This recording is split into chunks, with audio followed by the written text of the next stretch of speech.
chance to hear it, so let her tell it. People on the streets say Sabrina speaks. Tune into the show, she will let you know. Tell all your friends and family.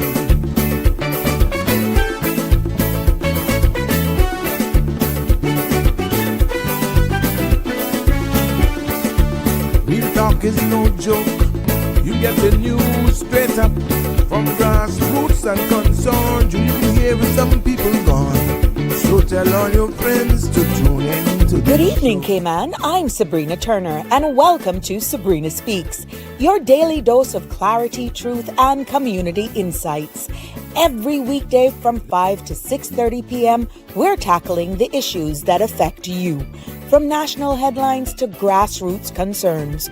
Whether you're in traffic or winding down your day, this is your chance to hear it straight and speak your truth.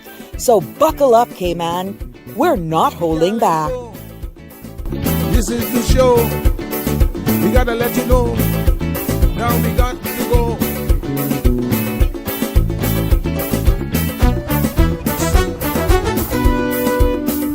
And now here's Sabrina.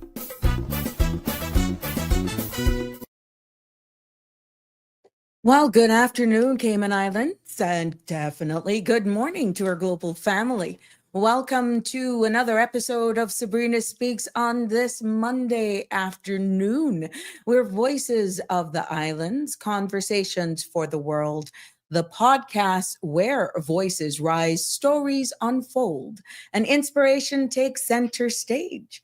I'm your host, Sabrina, and it's good to be back with you today. Fresh new week, another couple days just before Christmas.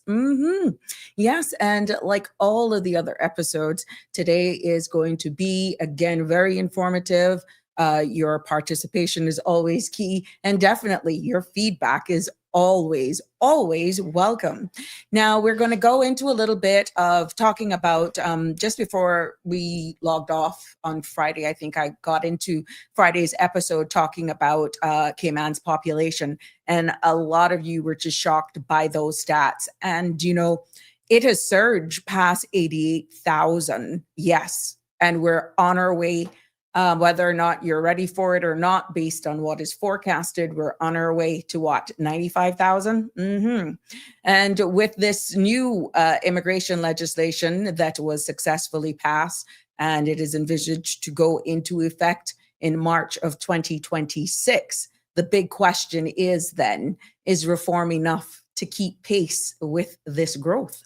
And I'm hoping this evening, this and any other topic that you feel is warranted or you want more clarity on, we will break it down, what numbers really mean for jobs, housing, and everyday life.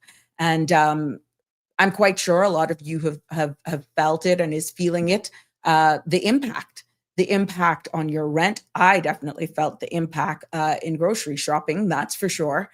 But even in your commute or even at your workplace, I'm quite sure we're feeling the impacts. And I invite you to call in and share your story, give us your feedback, participate in this discussion. This is one space where you don't have to feel anyway because I peep a Caymanian, I'm not. No, you don't have to feel that way at all about this space. Once it's dealt with in a respectful manner, all voices matter. And that's what we're here for. So yes, call in, share your stories, give us your feedback, because this is, you know, about Cayman's future, and your voice, every voice matters. Now, the content you're about to hear, including any discussions or opinions from myself, guests, and our participants, is intended solely for information and entertainment purposes. It is not a substitute for professional legal or medical advice. I encourage you to consult with a qualified professional for specific concerns. Bridge Media Limited and all its affiliates disclaims all liability for any decisions or actions taken in reliance on the information presented.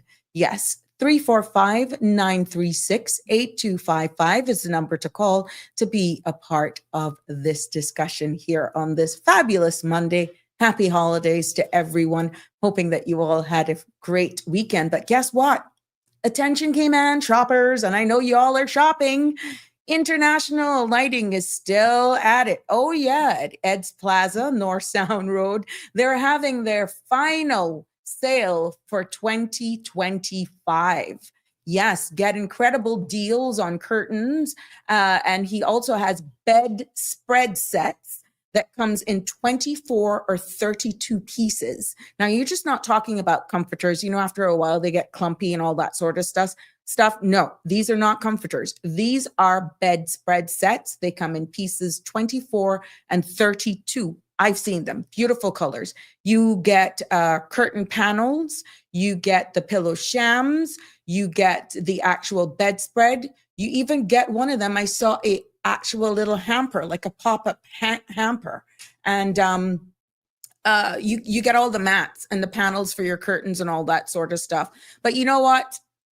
Go down and check it out for yourself. Yes, even curtains. He has special sales on curtains as well. And these bed and bags are by Chanel's. It's a brand by the name of Chanel's. So you want to unbeatable prices for the takeaway. I have seen them going out and they did not last, to be honest with you, from what I'm hearing, but they're just a few more pieces, excellent, vibrant colors as well. But what's so good about it is actually you get bathroom sets along with it as well. So we know how you Caribbean people are, how we Caribbean people are when it comes to Christmas. We want to actually make sure our space is all healthy, pretty and festive and decorative. And we invite you to just go down to International Lighting. But here, remember, every $50 that you spend at International Lighting, you still get a chance to win a round trip ticket to any Cayman Airways destination. Just keep your ticket. So don't miss out while this sale goes on. And it's the last sale of the year at International Lighting, Ed's Plaza, North Sound Road here in Grand Cayman. And if you want more information and get more information as well on those bed spread sets, 24 and 32 pieces, feel free to give them a call. 345-949-5141. That's 345-949-5141. He also have other accessories as well. There's a bathroom palace upstairs. You want lighting, chandeliers, that sort of stuff. Edward and the crew has it all down there. And guess what? He has printing as well. If you want to do those nice t-shirts for the festive season, let's say the family is going out for that trip over the holidays, Edward now not only brings in the t-shirts, which we know him for, but he also can do printing on the spot. So it's one-stop shop right there at Ed's Plaza. So yes, go down Bodentown. Well, yeah, thank you for telling me that, Santi, 4816. He also has his location in Bodentown as well. So yes, you can't miss out Edward's down there and the Bodentown location as well for all of you who don't want to venture into town. He also has all of these conveniences. And I know that he has the ability that should something not be available in the quantities or lengths that you want, that they can arrange to get stuff to the Bodentown location if they have it in the town location. Let's say you don't want to come into town. Yes, so he can arrange that for you as well. But beautiful Christmas mats as well, those rubber ones for all of you all, like Miss Aldine in the kitchen for long hours of time with those rubber mats that helps with you standing for a long time. Yeah, he has those as well in different patterns. If you don't want the festive season ones, he has them in other patterns as well. But go down and check it out for yourself. Excellent blackout curtains as well. Yeah, I got all of mine from him this year. I did, and they work fabulous.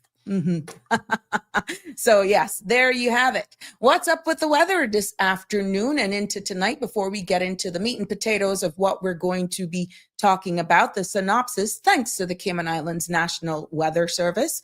Isolated showers and period of light rain possible across the Cayman area during the next 24 hours as a cold front edges closer to Cuba.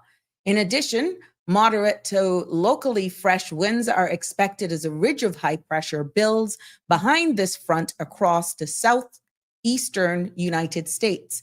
and increases in pressure gradient across the Cayman area. Satellite imagery shows scattered to numerous clouds across Western Caribbean with isolated thunderstorms noted south of Grand Cayman. Now, tonight's forecast calls for cloudy at times with a 40% chance of showers and possible thunder.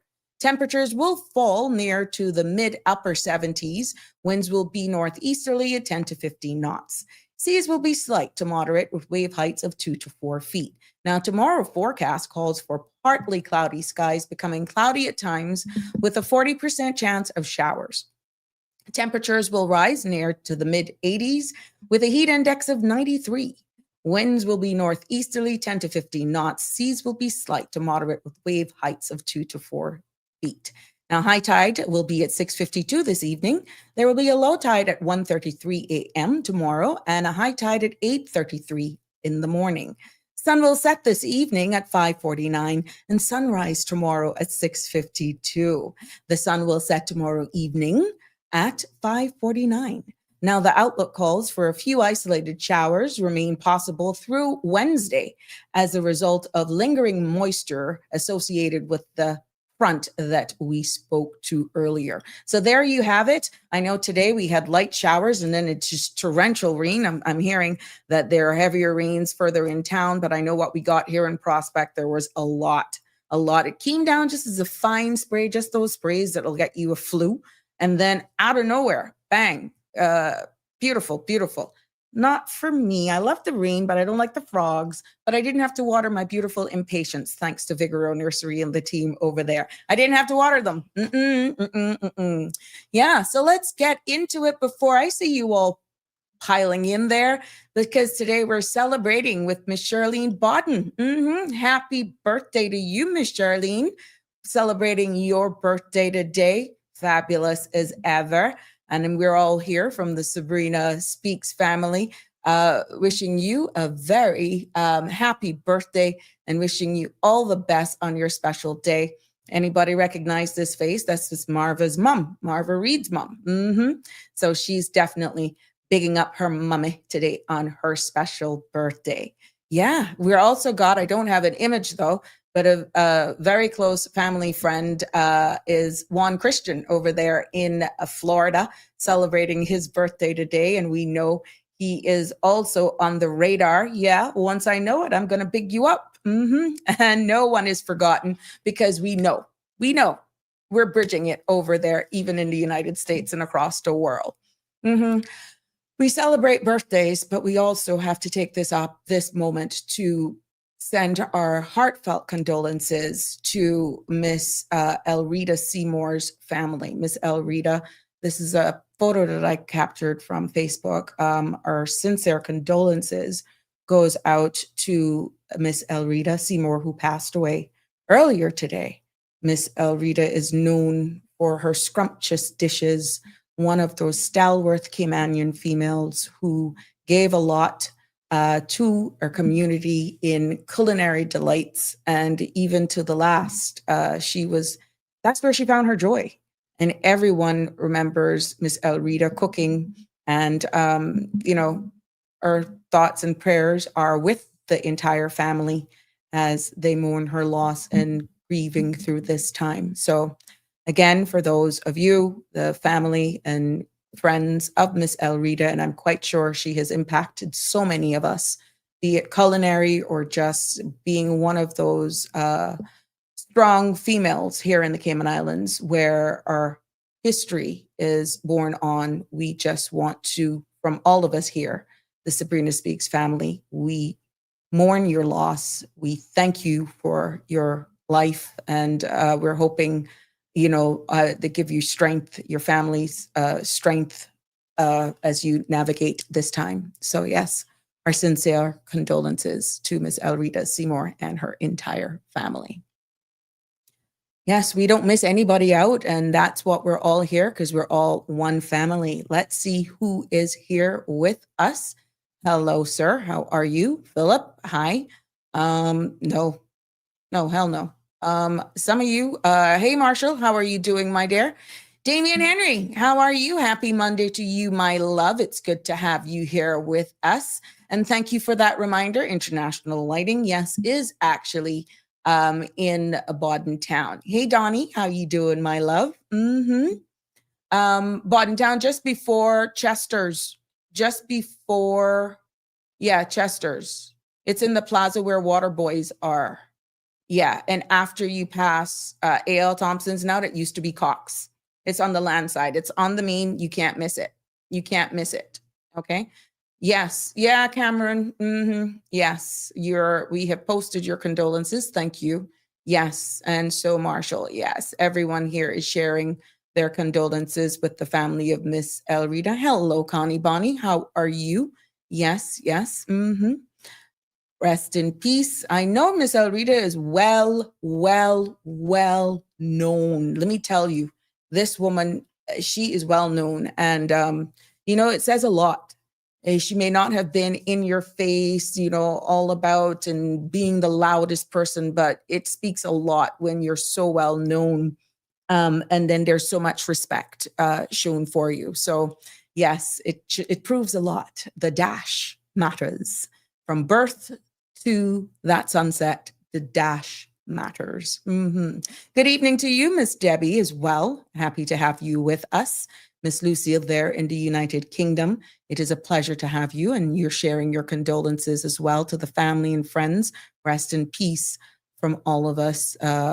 Yes, over there in the UK as well. So, her spirit and recipes will live on. Yes, Cameron. These are the moments where Sandra do that show about Cayman voices, and there are just certain dishes and stuff that you're hungry for the taste that only some of our locals can cook and make it taste like, oh gosh, this takes me back to my childhood. And Miss Elrita was one of those that could do that with certain dishes, with pretty much anything that she cook. And that really resonate with Caymanian cooking. And that, Cameron, you're quite right. Let's hope they captured her recipes. And we just hope that they captured her recipes and that the kids can continue this tradition. But it's something when our seniors cook and they bring that out. And in their, be it baking or their turtle meat or their Cayman style beef, it is just something about their hand. I don't know if it's the pot. I don't know if it's the love. I don't know what it is, but it's quite interesting how this will actually play out. Yeah. So there we have it. What have you done this weekend? I want to say I had a busy weekend. 9368255 for those of you who want to join in on the conversation. Big shout out as well to all of the persons who approached me some way, somehow or the other this weekend. Happy to meet all of you, and thank you for all of your feedback that was received from, I can't say there was any place that I didn't go that I didn't just get a nudge or a wave or just full-blown conversations giving me feedback on this space. And you don't understand how valuable that is. Yes, I ventured out even. I took in Rub-a-Dub. I went to Rub-a-Dub, rubbing out, my rubbing my knee. Oh God, rubbing my knee. But I had fun. And even at Rub-a-Dub, some of you interacted with me, despite us there enjoying the festive spirit there. And I must say, I enjoyed time with family, seeing a lot of people for the holidays and just enjoying life. Like I tell you now, I'm paying for it right now. My knee, oh, them knees. But you know what? Age is just a number. But yeah, your feedback means so much to me. And thank you for all the subscriptions. We were getting live subscriptions as well as we went along subscribing. And we appreciate you here very, very much. Yes. Hey, Michelle, how you doing? I know you're busy out there. If I can only get out instead of late night. But yeah, I was called, Miss Lucy was saying she was calling, that Miss Elrita a few names ago. Oh, yes. Denver Douglas also shares, yeah, after hours weekend food. You know, you were out there. Yes, yes, yes, Cameron. When our seniors say, go grab my pot on a better grab a pen and pad some same time. That's true. That's true. I'm really hoping that they capture it though, Cameron. Honestly. Mm-hmm. Yes. Can't leave me alone. Oh, yes, I went to Rubber Dub and I had a blast. I just waiting for a nice little wet fat now. Good to go. Good to go. Good to go. Look, you gotta live. You gotta live. There's nothing wrong with going out and just living life. There's no shame in my game when it comes out to going partying with a good bunch of friends. Yeah, I went to Rub a Dub. And kudos to the organizers. I love the cups. I'll show you off the cups tomorrow. Those cups are nice. Yeah, I really must say I like the cups. Miss Dorothy, good evening to you as well. Marshall, I gotta tell you this, right? I ain't going down without a fight. As much pain as I was in yesterday, it was worth it. No pain, no gain. But I enjoyed myself. That's all that matters. And it was good to just get out and literally let my hair down and just engage. I mean, at the end of the day, we're humans, right? And we just have a good time. That's all that really matters. Now, I know what's in big circulation and another big topic that I'm seeing all on social media and in the news. I was out and about on Saturday afternoon. You heard about the jewelry store robbery, right? And I mean, the videos that are in circulation is just heart-wrenching. It almost looks like these guys were just doing casual shopping. And it's like everybody froze in the store. And, it speaks a lot to where this whole mask wearing, and this is why I'm going into that just a little bit. And it's almost like this time of the year, it's going crazy. Remember that year we had a Boxing Day robbery, again, similar to what went down on Saturday. And I got word that there is a private member's motion that is being filed as well in regards to this mask wearing. And I'm going to put it up here. Give me a minute. There's a private member's motion that is being, here we go, that is being filed now asking for this national public safety for mask wearing. And we got it here. We're going to share it with you. That is filed by the Honorable Kenneth Bryan MP for Deputy Leader of the Opposition. And it just segues into, leave me alone, Cameron. Oh, yeah. Oh, yeah. Yeah, surprise you didn't, Cameron? Hold on here. Let me get back to this. There we go. There's a private member's motion that was filed by the Deputy Leader of the Opposition, Kenneth Bryan, and it reads, you can zoom in, private member's motion number 425 to 26, National Public Safety for Mask Wearing.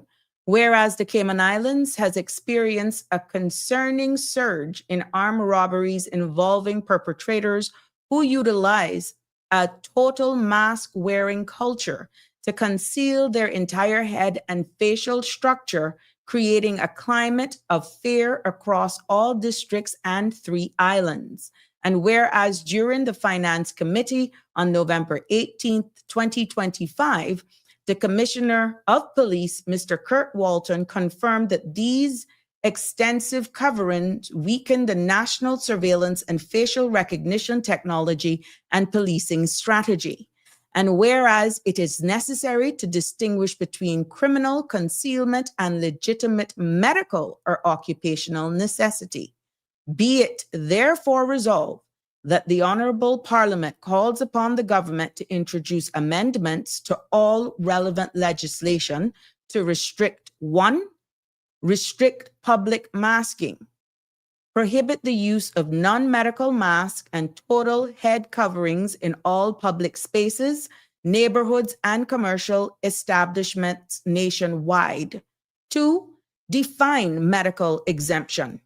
Establish clear provisions for individuals with documented medical disabilities or health conditions requiring a standard or visibility that allows for health protection without facilitating total anonymity. 3, preserve occupational PPE.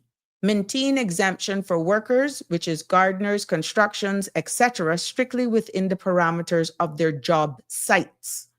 4, urgency of action. Treat this as a matter of national importance and deliver these changes by the next meeting of Parliament or before. Moved by Honorable Kenneth V. Bryan, JP MP, Deputy Leader of the Opposition, elected member for Georgetown Central, and seconded by Honorable Joseph X. Hugh, MP, Leader of the Opposition, elected member for Georgetown North, received in the office of the clerk this 15th day of December 2025. So there you have it.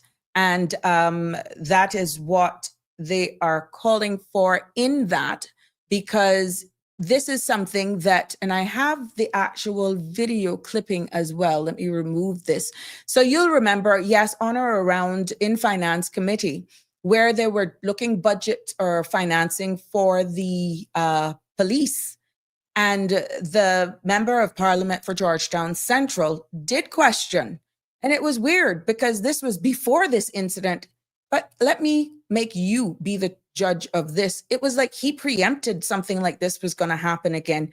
But I want you to listen to the response given. And here we are, Saturday, full bloom, what happened. 1 second. Let me add this to the stage. Voice. I want to move on to mask wearing. It's a problem that has been brought to my attention by many people in our community, from businesses to neighborhoods. Ever since COVID, it's become a common practice for people to have all kinds of different mask wearing options. And normally what you're starting to see a lot of now is persons who are wearing these coverings over their head, and the only thing you see is their eyes. And it's become acceptable due to coverings of face throughout the COVID component. And normally before COVID, it was only done for job sites. You would see that at construction sites, people are outside in the sun for a long time. But now people are wearing them everywhere.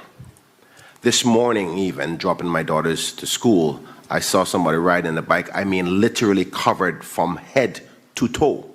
Gloves, arms, eyes, shades over it. I didn't see one speck of skin. Now, every person has a right to protect it, but are you concerned in any capacity? Has anything been brought to your concern of the safety risk that poses? And the reason I say that is, for example, it becomes such a norm, a person crosses a jewelry store. Normally, in normal circumstances, you would almost get ready to, something isn't right. But now it's become the norm. You don't know if it's a customer or a thief. And my question is based on the research that I've done. I was proposing bringing a motion, so I want your input. Some jurisdictions, you cannot walk in public that covered for safety reasons. Are you concerned in any capacity about the growing trend of coverage amongst persons? Commissioner. Through you, Mr. Chair. Obviously, it's become more noticeable, and you're right, we've seen that since COVID. Some people say that for various reasons they use it. Primarily, we see it in the construction industry, or certainly across the service industry, whether you're into landscaping and the like. And others say they use it, as your example, of riding a motorbike for protection from debris going to their face and the like. What I would say on the evidence of it, we have seen one or two cases, a few cases where we've had robberies where the description of clothing often matched that of some sort of high-vis, looks like a construction type of a shirt. So we have had a few of those instances.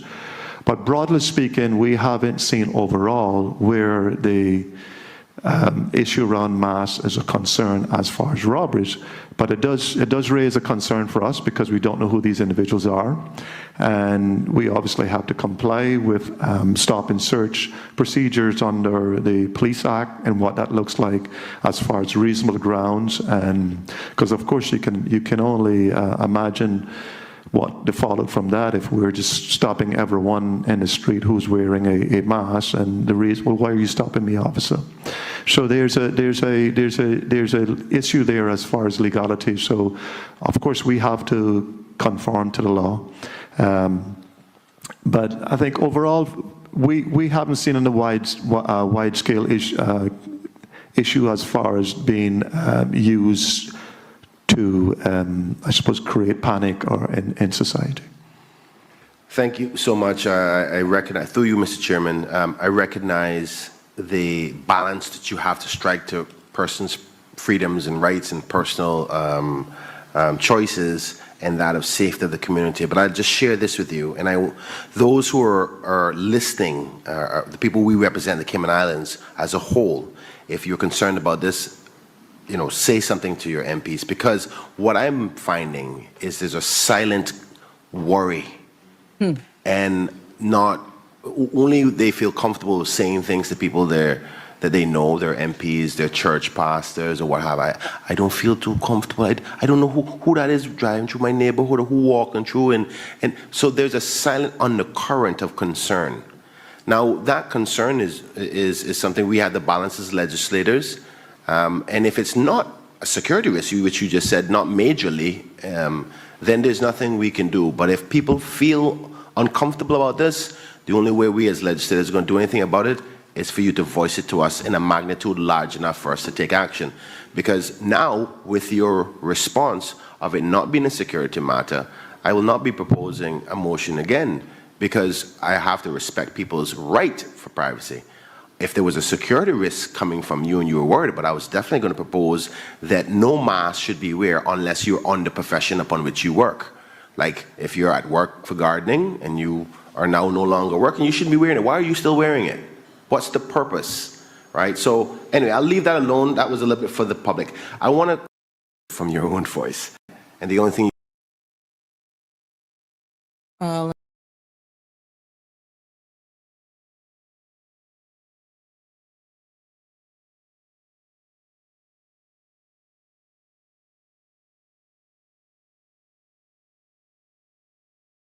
and now you have it. Now it's amazing how he actually said those. You see, hindsight is 2020.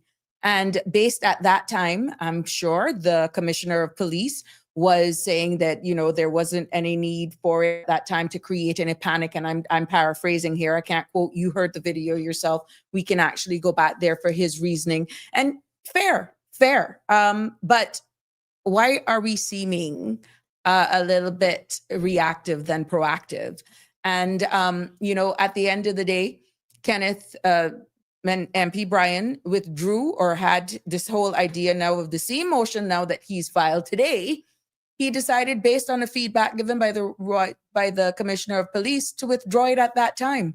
Now, can you imagine if that was indeed one of the things that had remained as an item on the agenda? Maybe it would have already been let's say unanimously passed on the floor of Parliament for public or for the government to consider, and then that would be worked on at the end of the day. But it's interesting how this whole thing has played out just on Saturday, and look at that. So 936-8255, 345-936-8255 is the number to call to weigh in on this. I'm seeing your comments. Connie is saying, ban it and include a hefty fine if seen wearing it in public. Well, that is what it's calling for, you see, based on the details of the private member's motion. That is actually the case. Restart, because I'm not having, is everybody hearing me fine? Is everyone hearing me fine? Please give me a thumbs up if I'm coming across fine. Yeah, so at the end of the day, Cameron, medical mask is different from, yes, you're quite right. And I'm quite sure with the guidance that they have from their legal counsel, they will know how to, here we go again. We will know how far is a piece of string.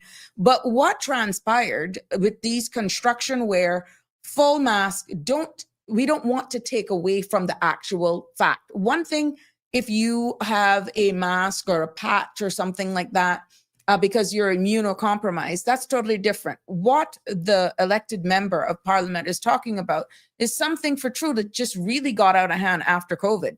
It was one thing, we were only wearing a mask or a facial shield because some people are claustrophobic. What this has descended to, it is just a different low. And really, it has become almost a norm that you don't know if it is a construction person or you're coming into exactly rob a place, because we have climatized, we have adapted to seeing people even riding on their bicycles, going to work, fully masked. I can understand with bugs and stuff in your face, but with the request of this private member's motion, it should only be confined to your job site. And if it is a case where you're riding a bicycle, then a shield, but you shouldn't be a case where you really can't see your face. Good evening, caller. You're live. What's on your mind? Hi, Sabrina. Good evening. Good evening. It's Carrie from the Bluff. Anyways, I just want to chime in on that video with Kenneth and the fact that he withdrew that motion after speaking with the Commissioner of Police. Now, my concern is this. I'm not being a devil's advocate in any way. I'm just raising the fact that the police is always begging the people out here to assist them, to give them information, to give them feedback. And here we have a community feeding back through their MP, and they're completely squashed. They come into the government saying through their MP that they have concerns about these masked up people all day long. And I do have concerns as well, because you don't know who's going to do what.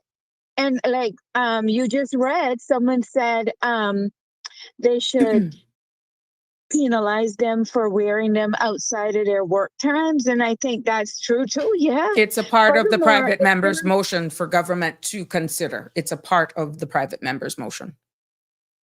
So they're going to consider it? No, the motion has just been filed today. We don't know when the House is Okay, now so- finished. So we're hoping that it's a private member's motion that will be considered, because it was a private member's motion being filed by a member of the opposition. The government only has to consider it. They don't have to necessarily take it forward. But I think this is one of those cases on a premise of national security and of national importance that this one should be unanimous. It shouldn't, this should be a no-brainer, my humble opinion. Exactly. I mean, we're not in COVID anymore. And furthermore, you were wearing a masks that were designed for the fact that you had to wear a mask for this COVID. Only the people made them decorative stuff. And you have the gardeners out there, you have construction workers out there. They're going to finish on the site at a certain time of the day. They can't. What about removing that stuff? If you're on a motorcycle on the roadway and the reason you're given is that you're afraid of stuff getting in your face, don't you supposed to wear a helmet and some sort of protection over your eyes and face if you want that kind of thing? That is your responsibility, but not a masked up stuff. That should be where we can't identify. You should be removed. There are countries right now that are banning the use of burqas, that you can't wear them in any public spaces in their countries. And this isn't any different from that. This is telling you you don't have to wear all this head tie up, that you just see your eyes peek, the slant of your eyes is showing, nothing else. And I've seen it up here, even in the Brack. And it's not a good feeling. It's like you don't trust the individual. And you wouldn't want to trust the individual when you see them in public with you like that, because that's not being a how should I put it? That's not making you feel safe in your community. And I agreed with Kenneth. He should have proceeded with it. He shouldn't have withdrew it. And for the Commissioner of Police, and that's where I'm not too happy about what his response was, that they didn't see it as a problem. Well, but you identify nobody now anyhow. And if we try to get this ban so that they have to remove all this face covering, maybe you'll get to identify some of these people. And if you were unable to identify them, you needed a public opinion on these individuals, well, you just lost faith in the public when you came out and said that. That'll make me feel safe, no? Well, that is the case. What we're saying right now, hindsight is 2020, and of course, no one would have expected the MP for Georgetown Central is saying that. He actually withdrew it based on the feedback, because when you get those kind of responses from the Commissioner of Police, I'm quite sure it would be fact-based, database, that it wouldn't have caused any alarm. But then all of a sudden, Really? we have had a spat of these things, but it didn't take away from the risks. Because we see people driving with only their eyes being exposed. Maybe they're prepared for work and it saves time with the check-in. I'm being devil's advocate. But that is not the case where you can actually see them. Now that this has happened, there is a call with this private member's motion for once and for all to deal with this subject matter. That you should not be wearing full face mask like that out in public. It's different if you're spray painting, if you're exposed to fumes whilst you're doing a particular job. We can understand those persons that are working in gardeners in your yards. That's another thing. Thank God my gardeners, I can see who they are because it's small. But you have these big companies that they will send persons to do your yards, and I've seen them. And you can't identify any of them. And especially if it's one that you don't have the same persons all the time coming because you're using a big company. Whenever they get new staff or whatever, you can't identify some of them, period. You just don't know what they look like. And they're there cleaning your yards. You can understand the protective because from the elements, the sun, and all that sort of stuff. But it shouldn't be a case where you're totally obscured that you cannot identify who is doing your work in your yard. And it's a fine line, in my humble opinion. Exactly. And not only that, remember, let me just flip back a few years to 2008, October, when they killed Estella Roberts. Remember, one of those men was a gardener in her yard, and he wasn't masked up at any time.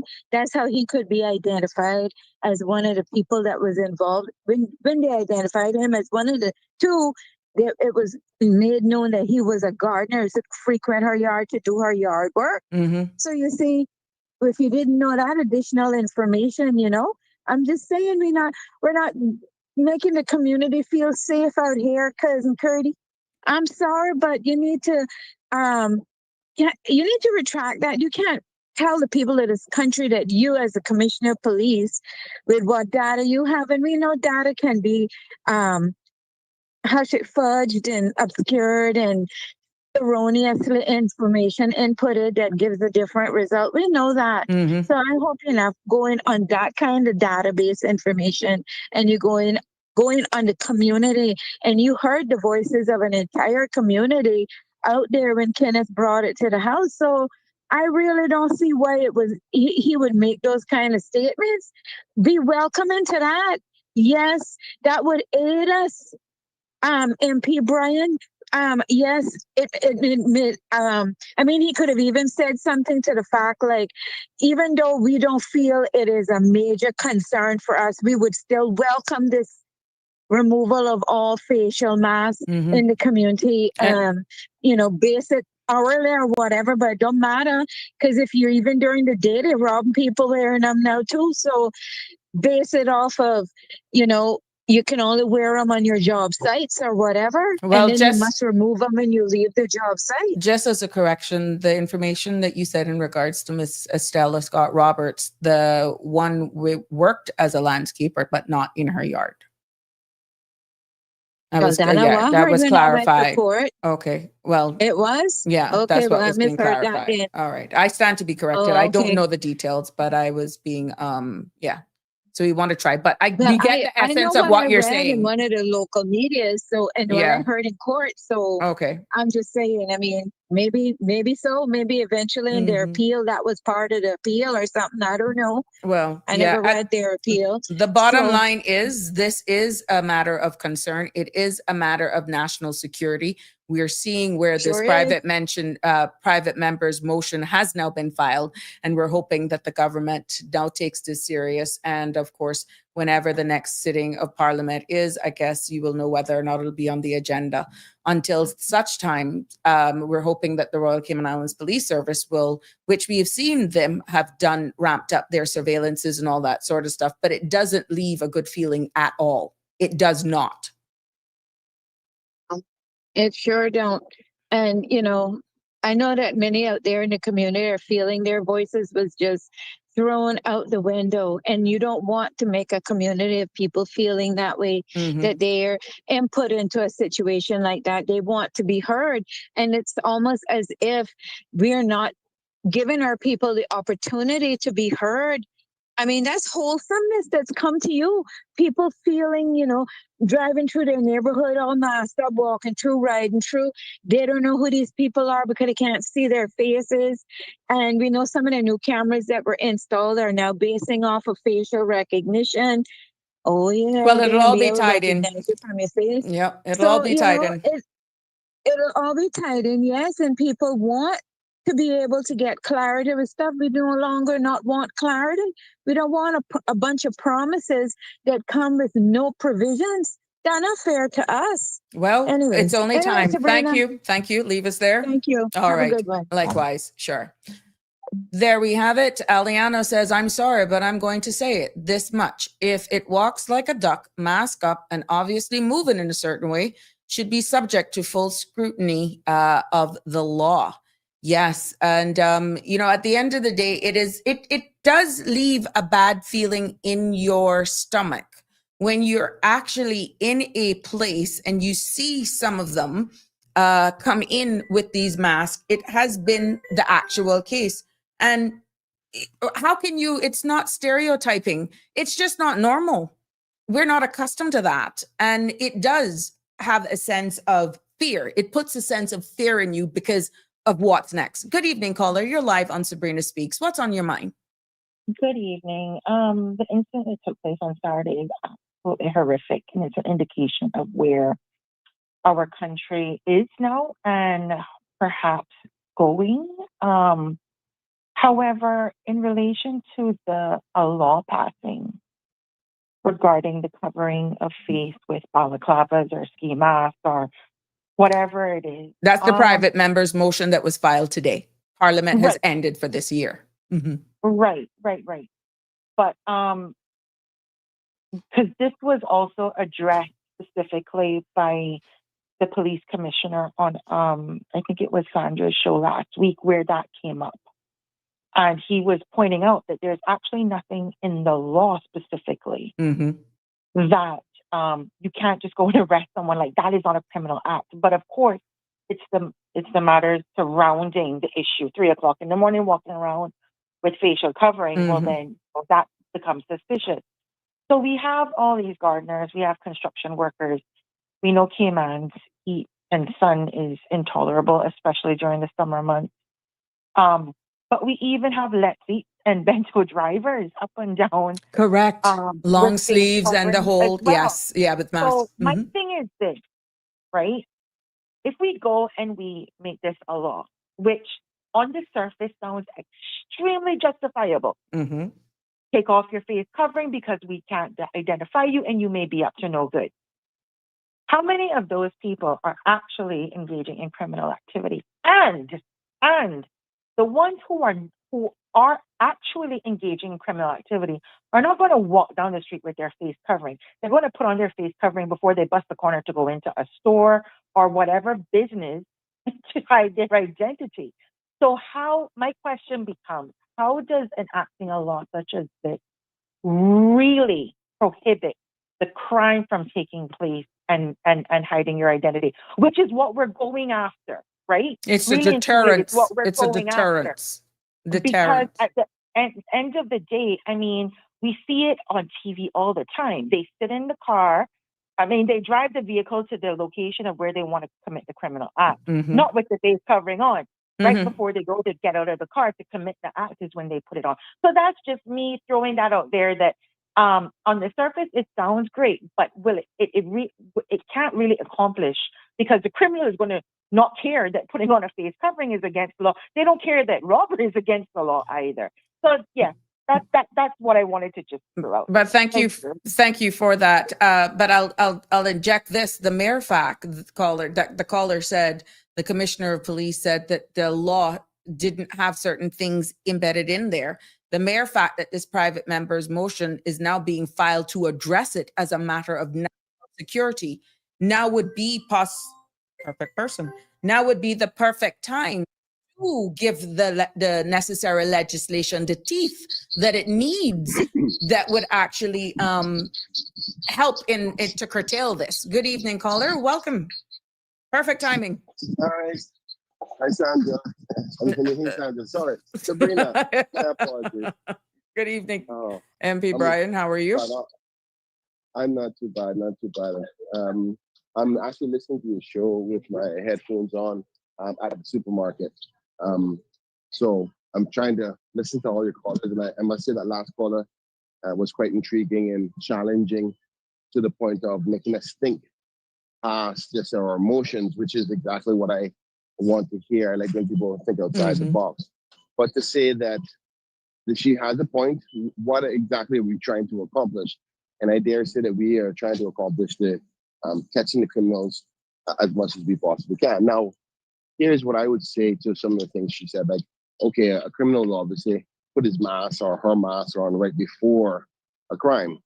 But when resolving crimes, there's evidence you look at before the crime and after the crime. So in the case of somebody robbing a place, the police will probably be looking at surveillance information for a whole hour before. Maybe the criminal was walking the area before they actually made the action.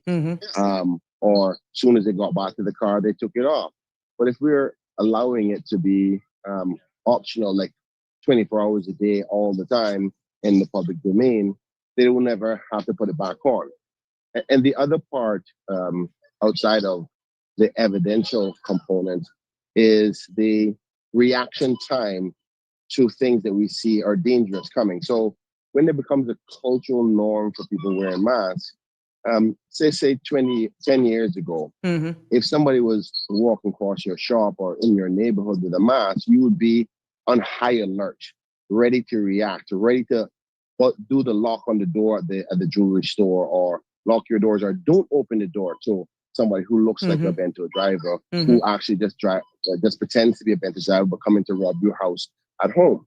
Now, because we have allowed it to be normal, we put down our guards. And I think when your guard is down is when criminals can take more advantage. And not only that, but there's an uneasiness. So even at the very least, it's not the most important thing in the world, but it's very important, which is the feeling of comfort. Because just you hear people talk about it, they say they feel so uncomfortable. I don't know.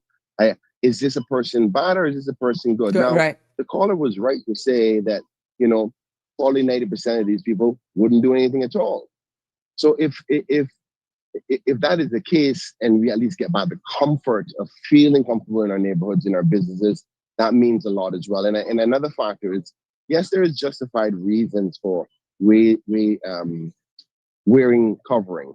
And in most cases, I heard people say, well, you know what, but when they're riding on a bike, what were they doing riding on a bike 10 years ago? They had a helmet with a plastic shield on it. What were they doing when they were doing gardening before? They used to wear wide hats. So, I mean, it's not like you don't have another option. And we're trying to balance the comfort of the public's feeling of safety and the evidential opportunity for police in the event that it does become a crime.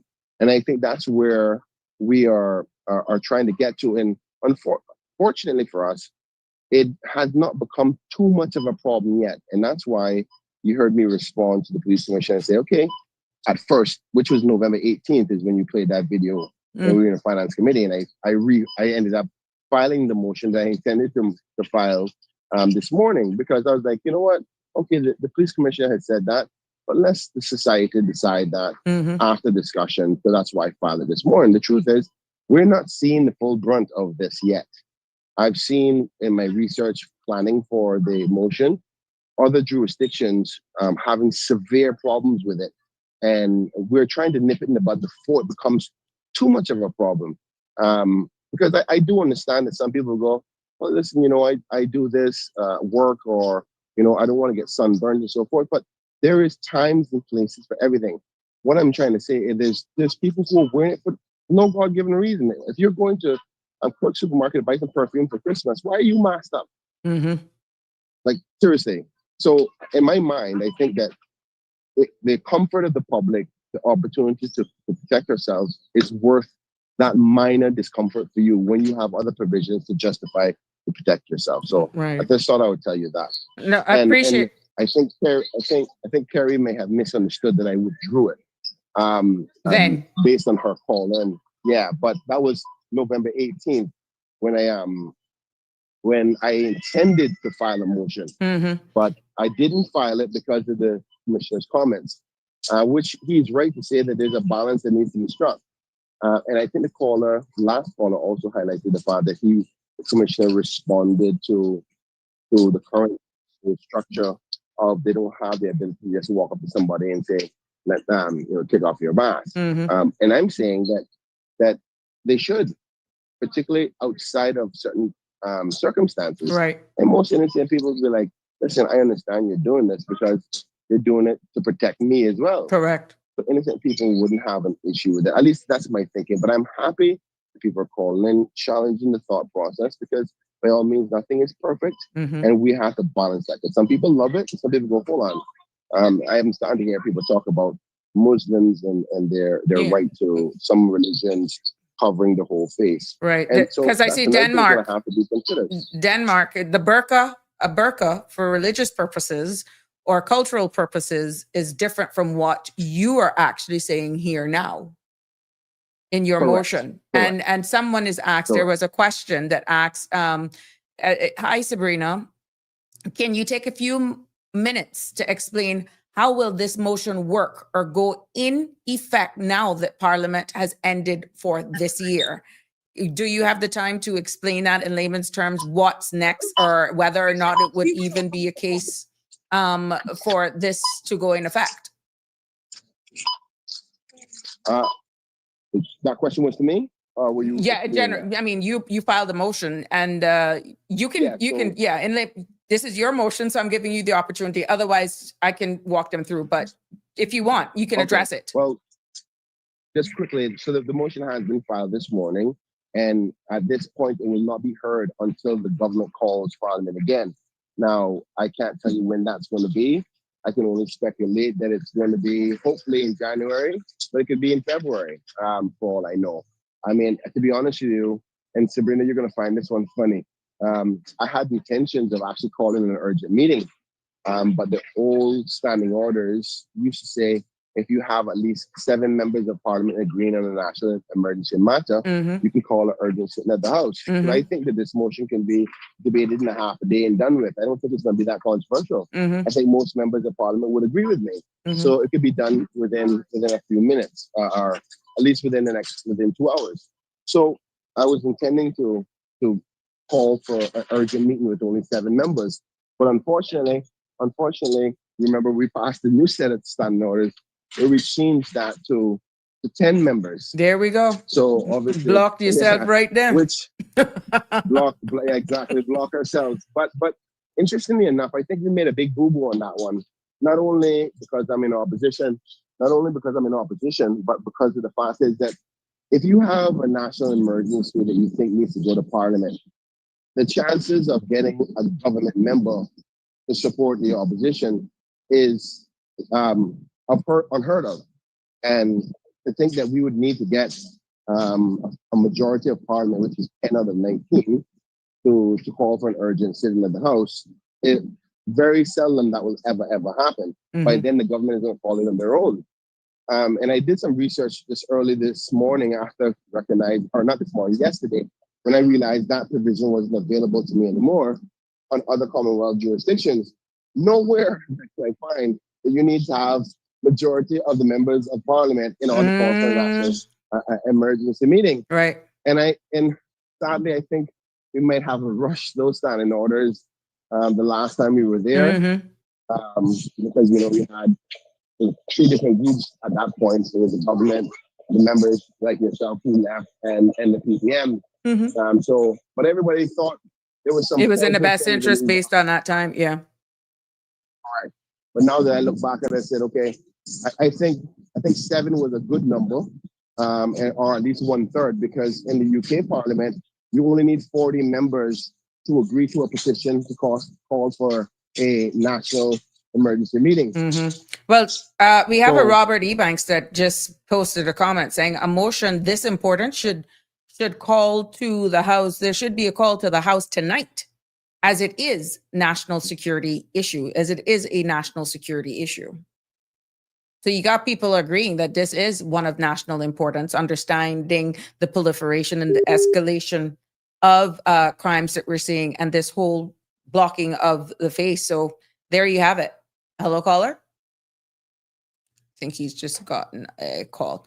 So Robert, thank you for your feedback there. But in regards to the question about what happens is that, okay, fine, even if there's an emergency sitting of the House to actually say whether or not the government will be in favor of considering this because it is of national importance.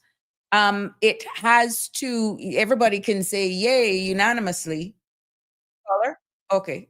Oh, you're still there? Yeah. Okay, good. Yeah. Yeah, I was just breaking So- it down because you had a Robert Ebanks who said it is important. A motion this important should be called to the House tonight, as it is a national security issue. And I was saying, even if a emergency meeting is called because of this motion being of national importance, it's the government saying, yes, we will consider it. But the actual law to be put in place now, you would have to, that will take some time.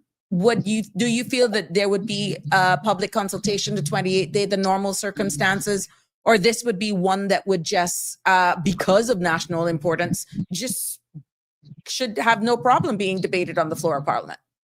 What's your take there? Well, in all national important emergency meetings, you're automatically waived from the 20-day public consultation perspective.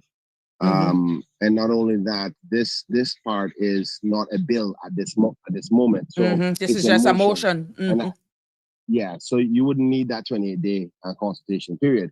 But you are right to say that even if the motion is passed, say hypothetically speaking, we met tonight and it was passed, the drafters still have to go off and look at the relevant legislation that may be affected and make the necessary drafting to execute the policy laid out in the motion.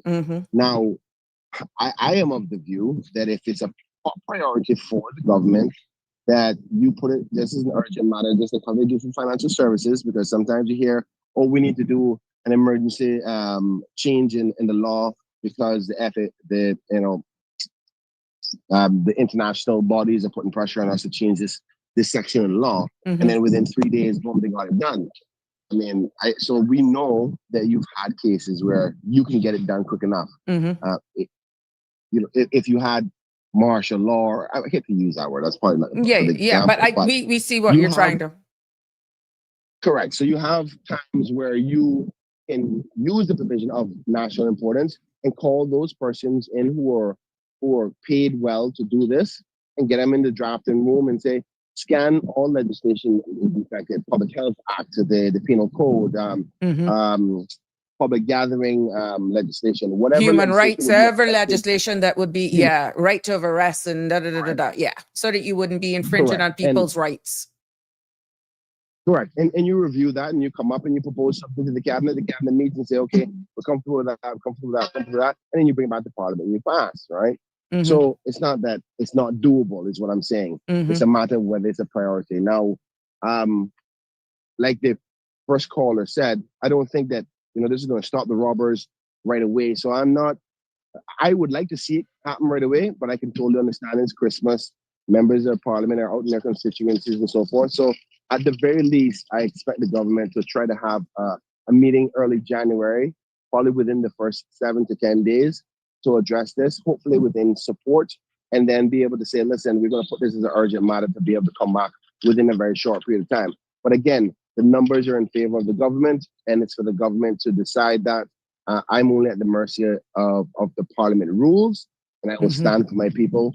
But like as the saying goes, the government will have their way, and the opposition will have their say. So I'm having my say now, but it's the government to take the action. Okay, well said. Let's see what happens. But we do have the good feedback here being received about the importance of this. And I'm hoping that for Robert, that we were able to explain the steps in order for this to become law.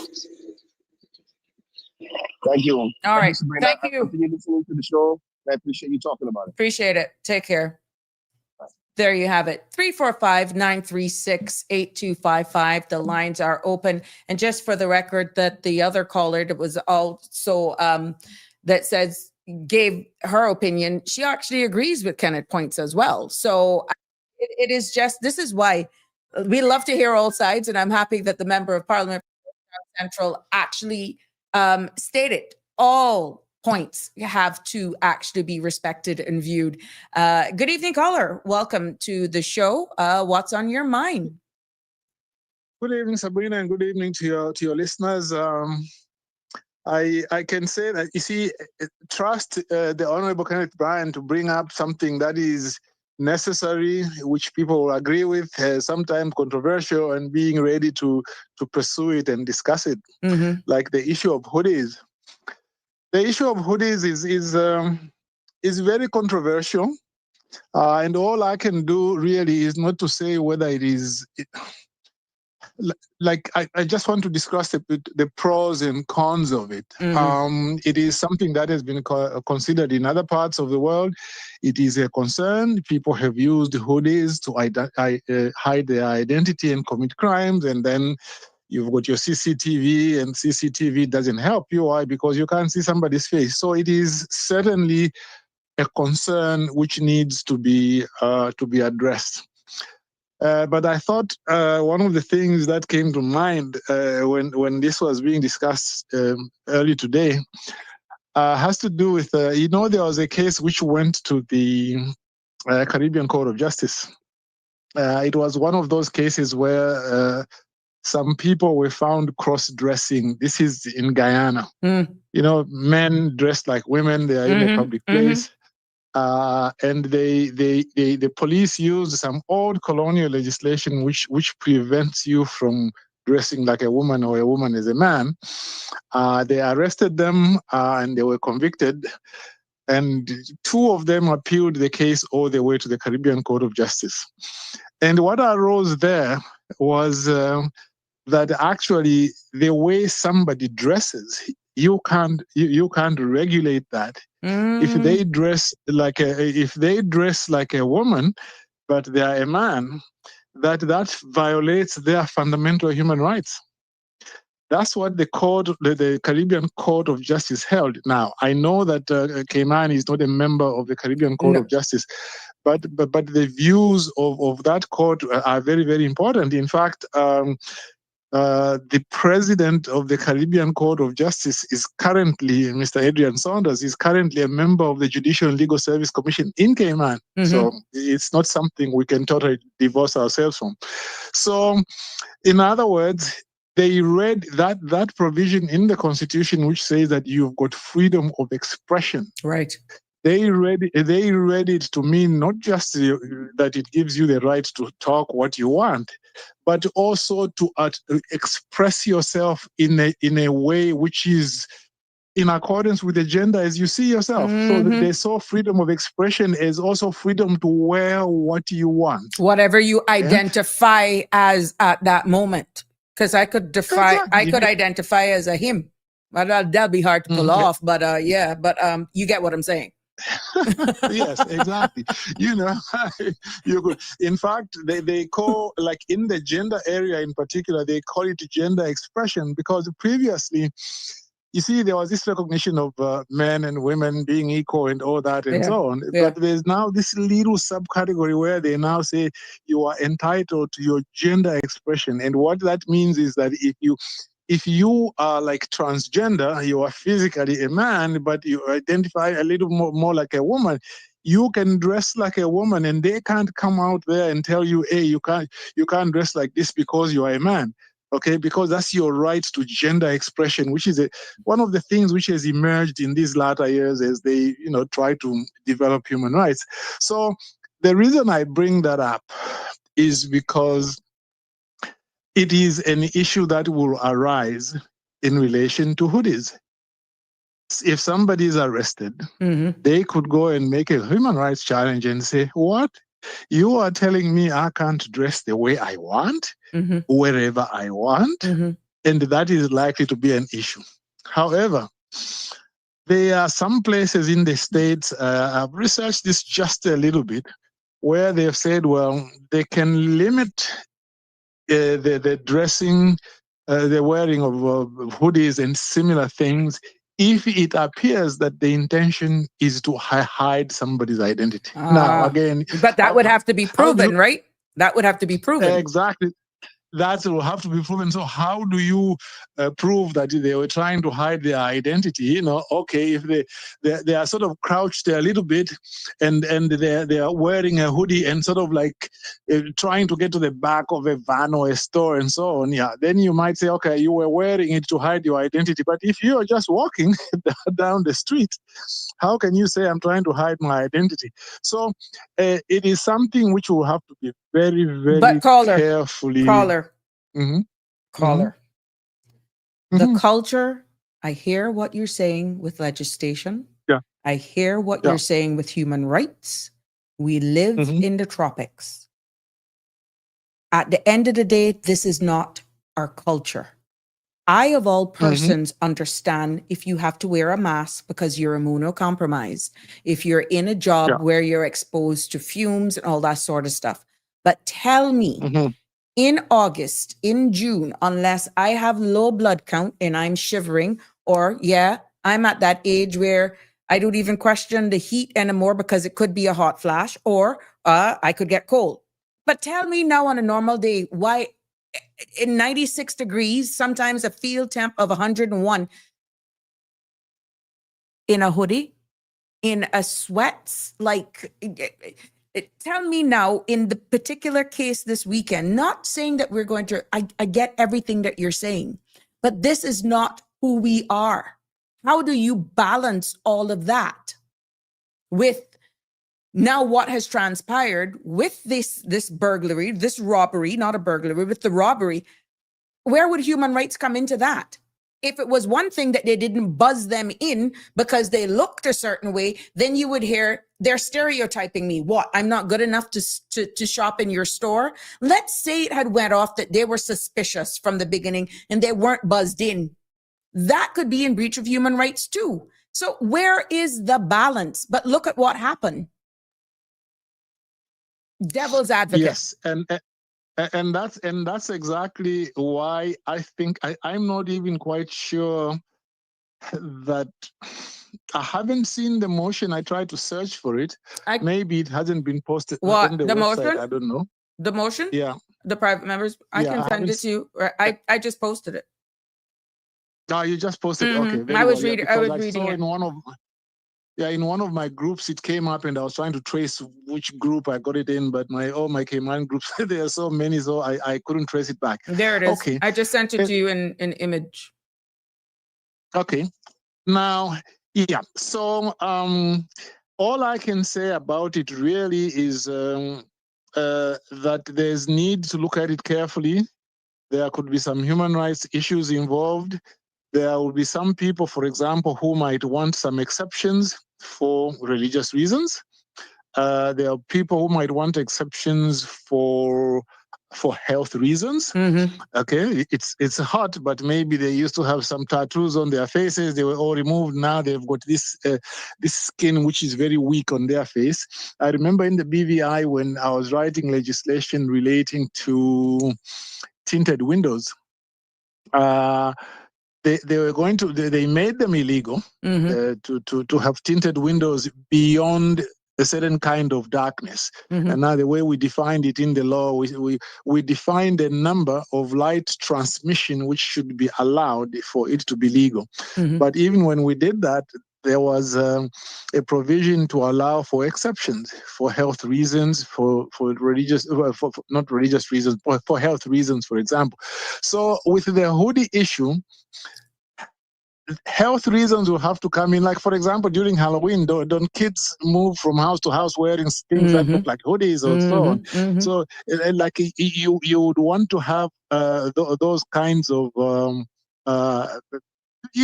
things that you can do. So, I mean, it is an important thing. It has to be looked at. I'm just trying to open it here now. It has to be looked at. And let's see what it says here. Okay, therefore resolved, restrict public masking, prohibiting the use of non-medical masks, and the total, yeah, that's very nice. They've already said non-medical. And total head coverings in all public places, neighborhoods, and so on. Head coverings, what are head coverings? That will have to be defined. Can I wear a cap or a hijab or this and that? Define medical exemptions, okay.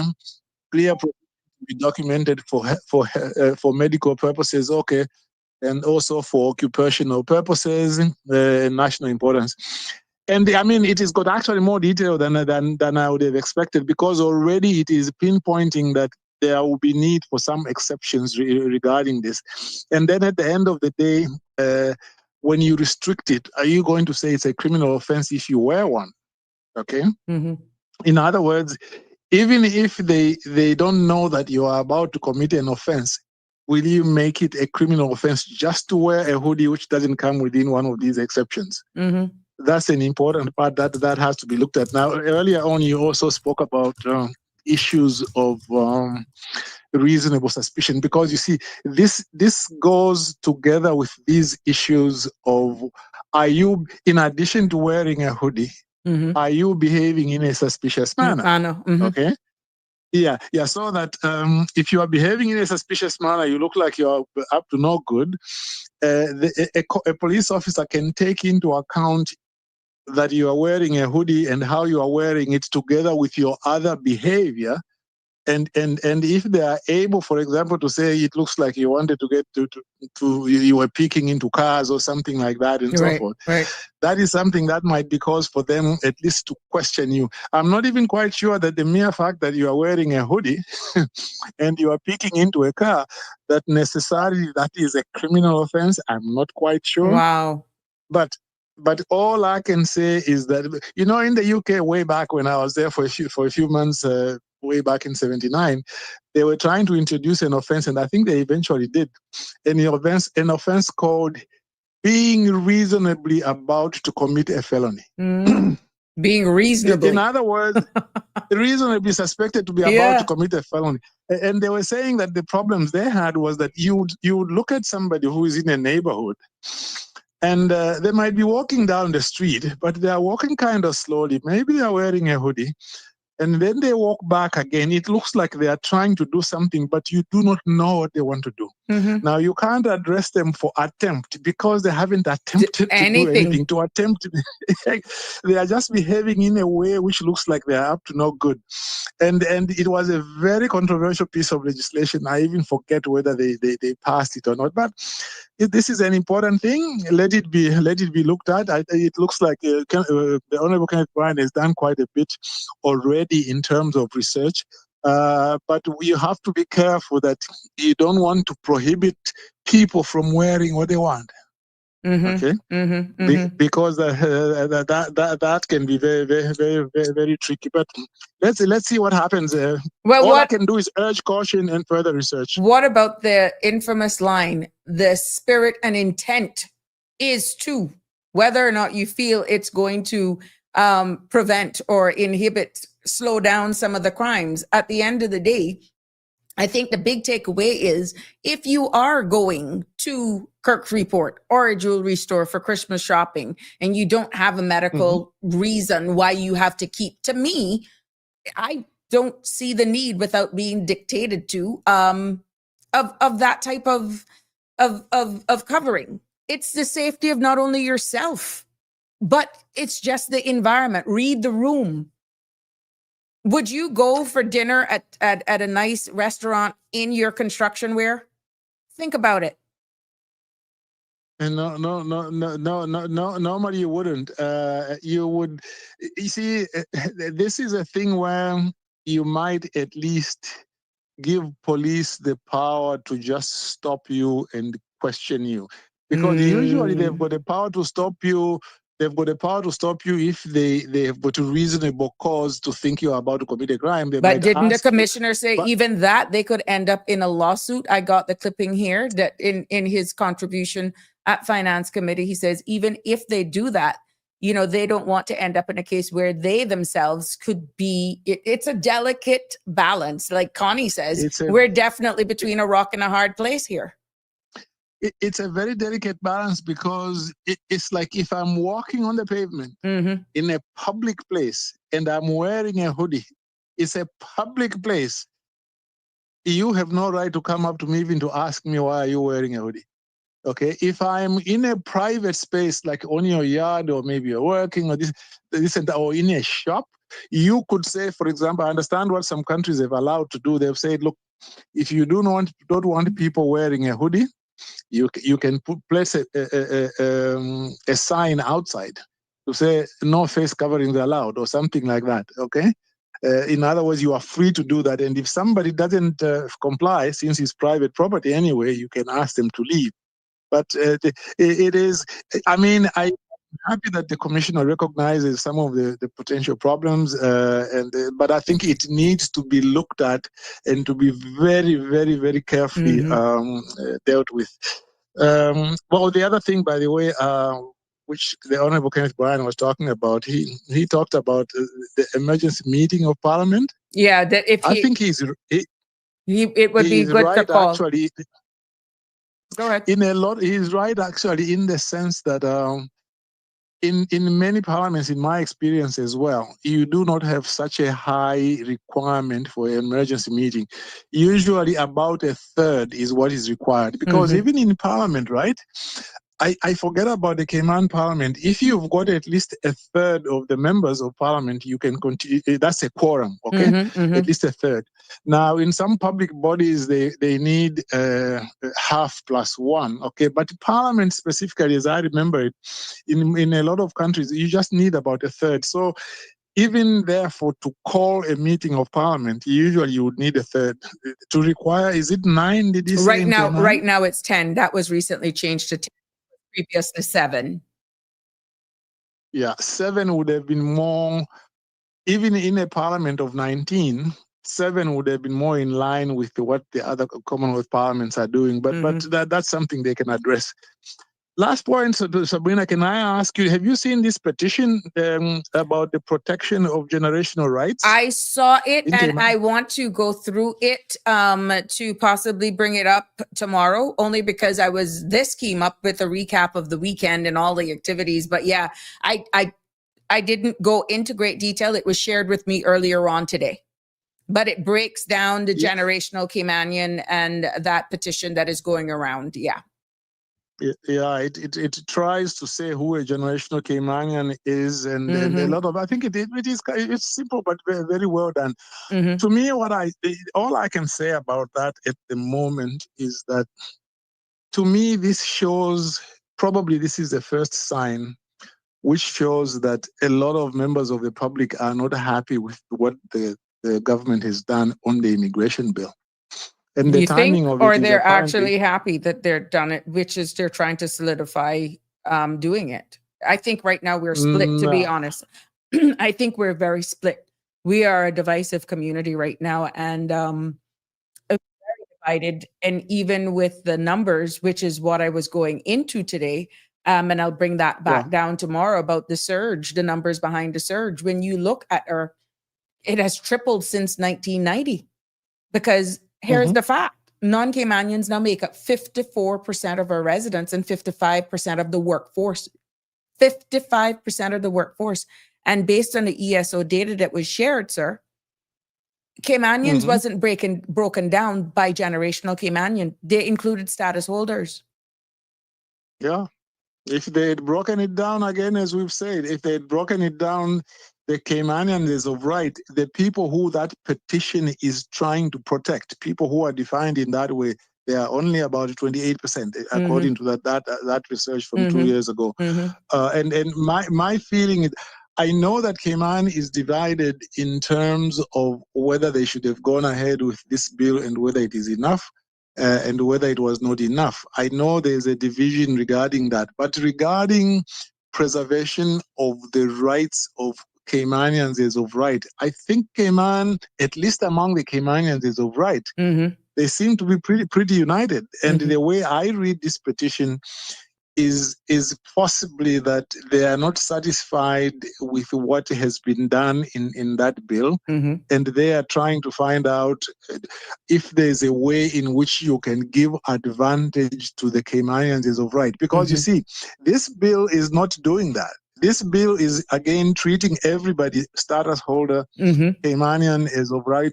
It is treating everybody to be the same. In fact, they have even refused to have a different description of the two. And I see this petition, you see, if you go into the details of, we want to preserve those who are Caymanians as of right. And it has talked about, people should have at least one parent or one grandparent and so forth. To me, you see, this is the same thing which was expressed in the white paper which was circulated before the elections. Because you remember there, they said that they wanted a distinction between native Caymanians and status holders. Yes. But the powers that be said, oh no, but you see, that is divisive and so on. But that's actual nonsense. I mean, like Daniel Warren has pointed out repeatedly, that concept already exists. Right. And in society,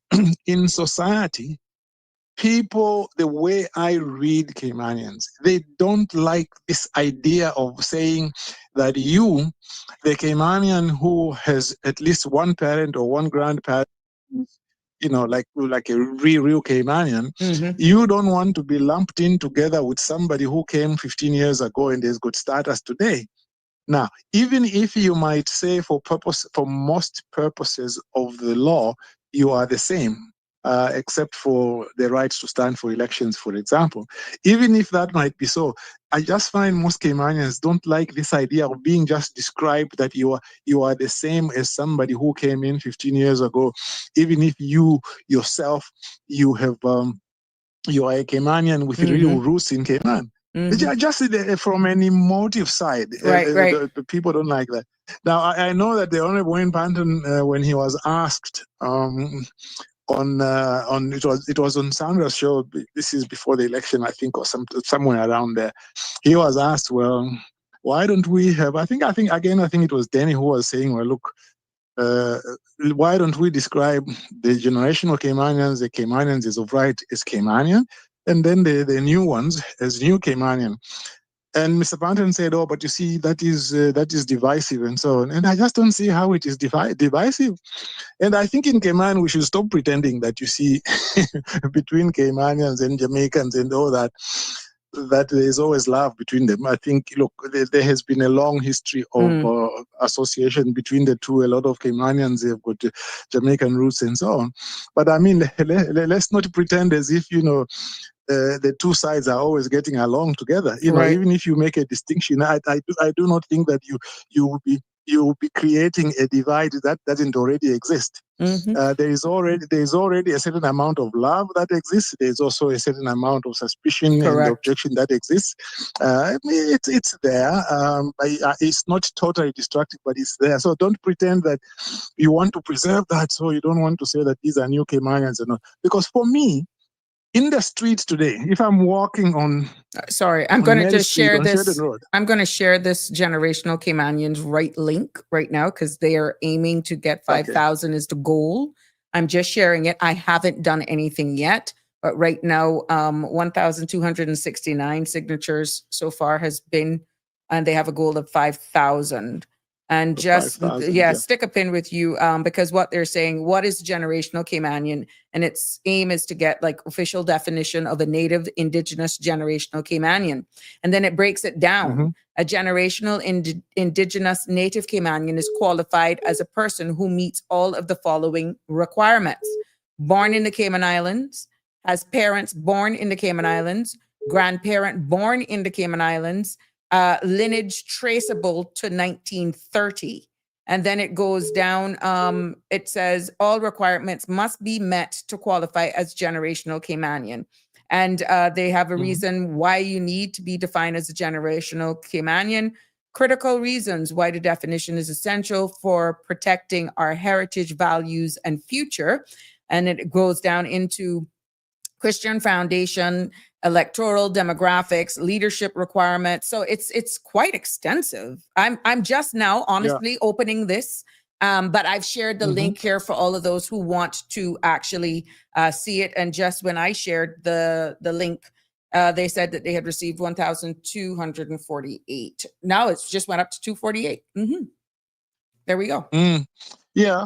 Yeah. It's, I mean, the way they have gone into the detail there, to me, I just find that the government should take this to be indicative of a continuing insecurity about the direction in which the country is going. Because look, if, for example, people were happy with this immigration bill, how come this petition is out of coming nowhere just now? after the bill has Well, been how passed? do you know this is not for the next stage? Remember, they said that there's the next phase of it. How do we know this is not data collecting for phase 2?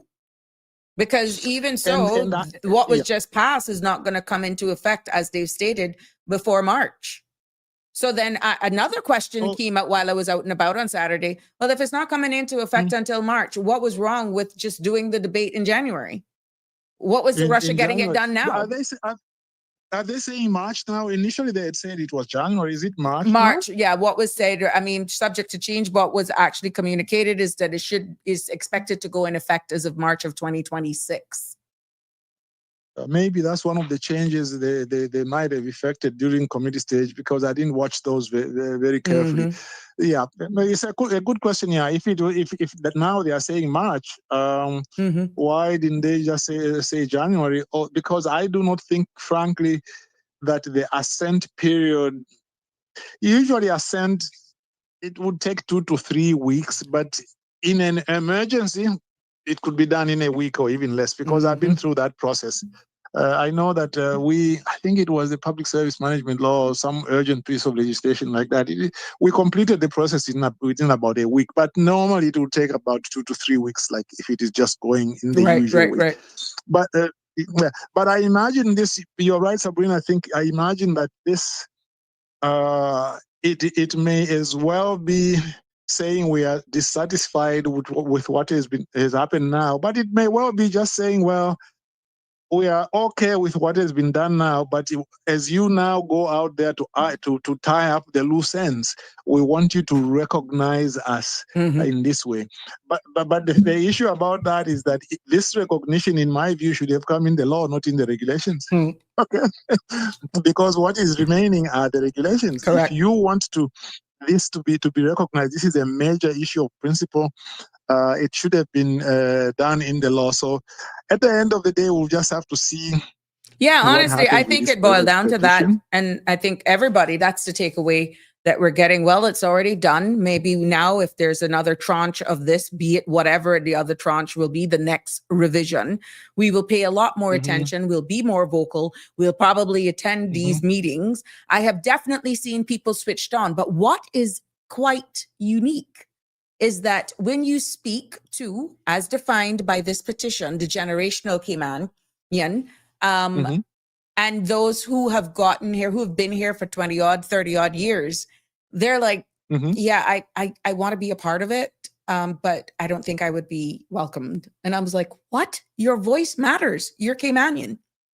And but they're already not feeling as though, even if they want to participate, because they're not indigenous, they got it through naturalization, they've been here. Let's say teachers, let's say persons who have been here for years, their kids don't know anywhere else, they still don't feel a part of even participating in future legislative changes, and because they're saying, this is not for me. I will always be a paper Caymanian. You see, that's very, very difficult. And even me, I've only appreciated this much later in life. You know, there is this tendency that we all have to say we are nationals of where our parents came from.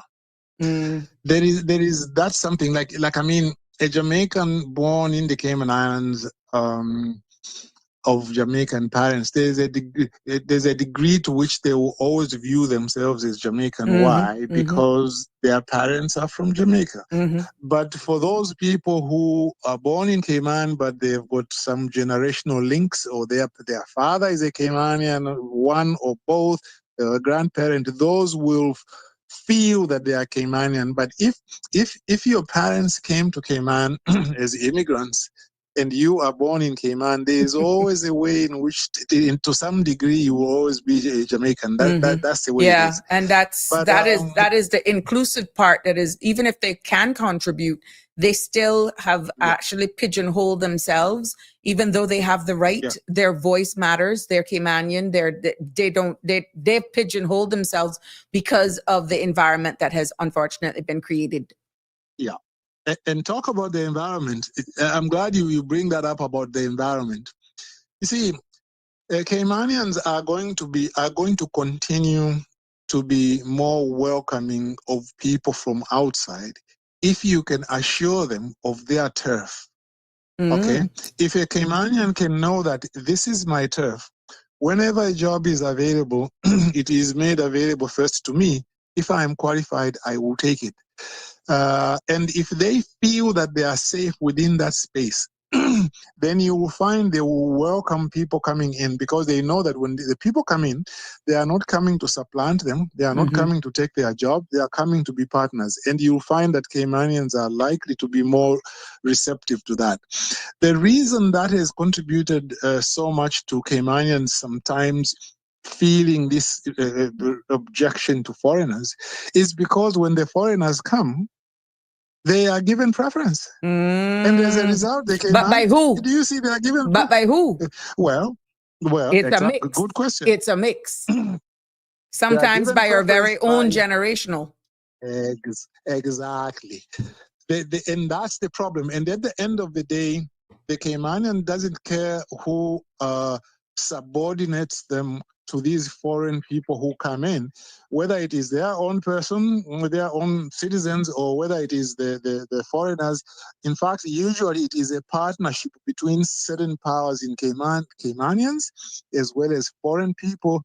They are the ones who are keeping Caymanians down. And when you keep Caymanians down, then they become less receptive to people coming in. Because if people can come in and they play a certain role, and you always know that you'll be given preference so long as you qualify for a job, you are not going to have objections. I've always given this example about the judiciary. In the judiciary, you could have had 2 women, Caymanians, generational, who could have been judges, but they were kept out. Why? Because the judiciary, to tell you the very truth, is controlled by Jamaicans and British people. If you're Jamaican, British, or even from the Eastern Caribbean, you are likely to be a judge. I can give you the example about that. One judge, there's a judge there, I won't call her name, but there's a judge there who is originally from Trinidad. She's married to a British person. I know both names, but I won't call them, so we depersonalize the issue. That person came to the Cayman Islands as a Crown Counsel and rose through the ranks and became an acting judge. Now is a full-time judge. The other Caymanian who was there, who was course administrator, I don't think that she has less experience than that particular person. In fact, they were together as Crown Counsel and so forth. But they directed the Caymanian towards to become an administrator, which I suspect she might not have liked, because most lawyers don't want to become administrators. And then she tried to come back to be a magistrate. But life became complicated for her, and now she's left the judiciary.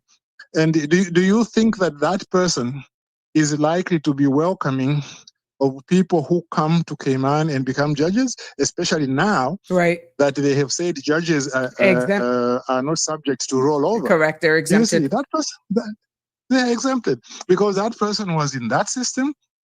They could have been a judge. They only needed 10 years experience to be a judge. They had practically 23 years experience, and they've now been forced to leave. And that person can never be welcoming of foreigners. In fact, that particular person, one of the parents actually is not even from Cayman. It's only the mother who is from Cayman.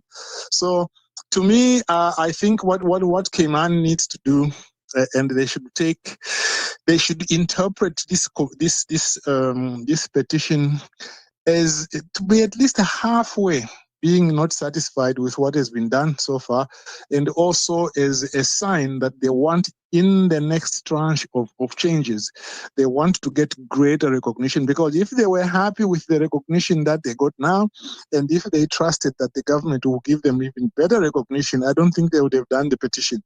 They are doing the petition because at some level they are unhappy about this, and we'll see how it's going to be. But the population increase really is, it's going to be the population increase. I think one of the years, population went up by about 14%. Mm-hmm. Now, that was high. Usually it was 4 to 5%, but in 1 year it went up by about 14%. I mean, Cayman is just totally drowning. I mean, to me, as I see it, in about 10 to 15 years, the people who have done this petition, they should transform it to become an association for the preservation of indigenous rights in the same way that they have like in the United States and in Canada, because you are going down very, very, very quickly, and the government better realize that. Mm-hmm. Well, thank you for your feedback. You for the time, Sabrina. Always appreciate your feedback and your much. contribution. Take care, sir. Thank you. You too. Sure. There we have it. 345-936-8255 is the number to call. I see where there's another scheduled program. Like I can probably go over, I can steal about 15 minutes tonight without having to log off from the CMR platforms. Just to let you know, I'll only do like 10 to 15 minutes though. Outside of that, we want to keep it real to make a way for all of our other content creators. Wake Up Cayman says, what about dual citizenship? What about it? Wake Up Cayman. Tell me, what do you give me a little bit more context so that I can respond to that. Come home and fight with us. Cameron is asking for Mr. Balika. Denny says, Premier should be ashamed of himself. Good evening, Dan. Oh, there you go. Good evening. How are you? Not bad. How are you doing? I'm good. You're calling me straight, are you? Yes. Okay, I got another caller, but go ahead. Let's see how far this is going to go before merging. Well, I'm just going to say a few words on this immigration thing before reverting to that issue of crime. Go ahead. If you have a set of Caymanians that can run for office, and you have a set of Caymanians who cannot run for office, why would you give them the same label? How do you tell the distinction? Interesting. You see, that is the reason why you would say a Caymanian is the group that can run for office, and a new Caymanian is the one who can't run for office. Now, what is important to understand is that the children of new Caymanians will be Caymanians who can run for office. Right? It's a very clean way of labeling, not for the purposes of for any malicious intent, right, but for ease of use, but in terms of writing legislation and having communications about concepts. And the idea that it would be said to be divisive is to ignore the current reality, because the concepts that I'm referring to when I say Caymanian and New Caymanian exist in law. The average person struggle with the fact that with that fact, and politicians can sort of misdirect people by saying that if you listen to me, it would be divisive. Right. That's nonsense. Pure baloney. None of the current politicians can tell me that the concepts I'm talking about when I say Caymanian versus New Caymanian, none of them, not one, can say to me, can prove to me that what I'm saying is incorrect. It already exists in law. You know personally that what I'm saying, it exists in law. Immigration is your area, right? I'm not making up something that's new. I'm just saying, let's put a proper description, definition to it, so that when we do go and write new legislation, we can write the legislation in a way that is more understandable to the general public. This idea that Minister Miles talks about that legislation is written for the people behind him to do their jobs. That's nonsense. Legislation is written for the public to understand what their obligations are in society. But if you write it in a way that they can't understand, you think that's intelligent? That's foolish. Anyhow, I'll leave immigration alone for the moment. Go ahead. Next. Crime. I do not believe that having people take off a mask is going to solve crime. Going to make people feel good about crime. But I'm not good about crime. Hold on. Go ahead. I'm interested in us actually having proper measures in place to deter crime. And what Billy touched on something that I was going to address, which is what can property owners do without waiting on the government to put in any legislative measures.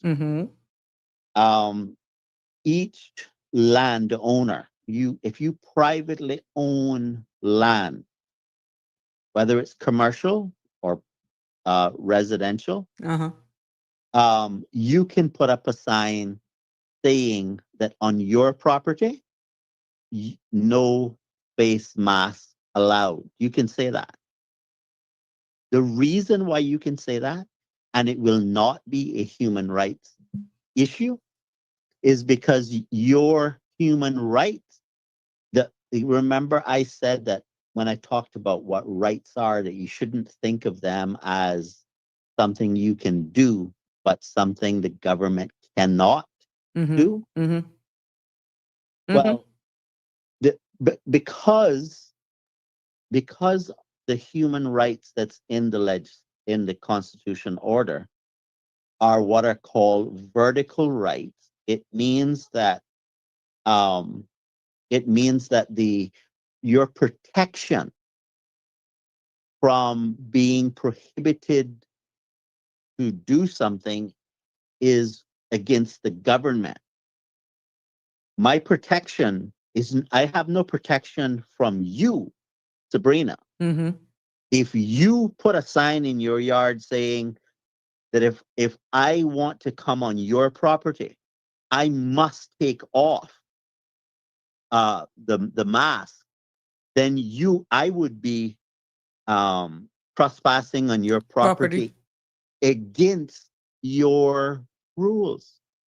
It's no different if you go to a supermarket and you see a sign that says sandals required, a shirt is required.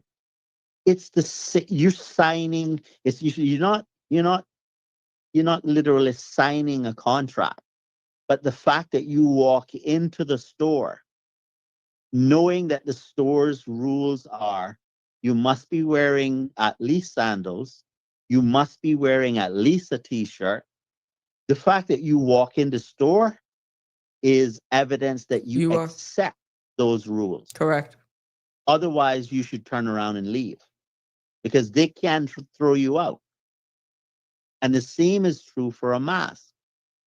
Because I don't have any human right protections against you.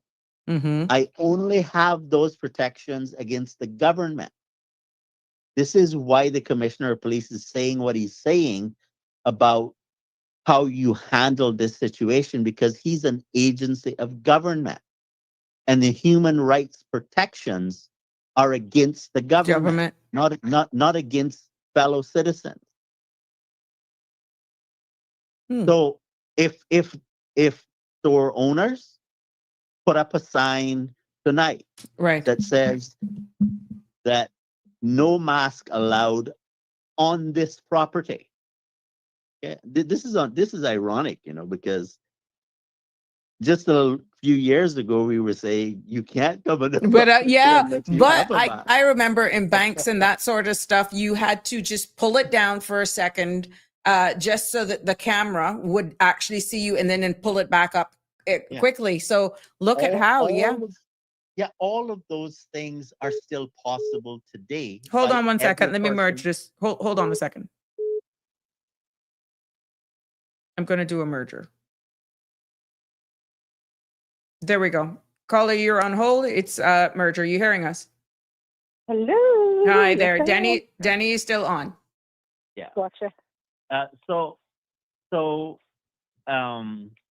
Anybody who's listening to this call right now can just go put up their sign saying that no wearing of mask allowed on the property, if that's what they want. If they want some other variation, if they say, well, you could wear a mask, but I'll require you to show your face before I allow you, whatever they feel comfortable with. And they wouldn't be against human rights by making that rule to enter their premise. No, absolutely not. Because rights are owed by the state, not citizen to citizen.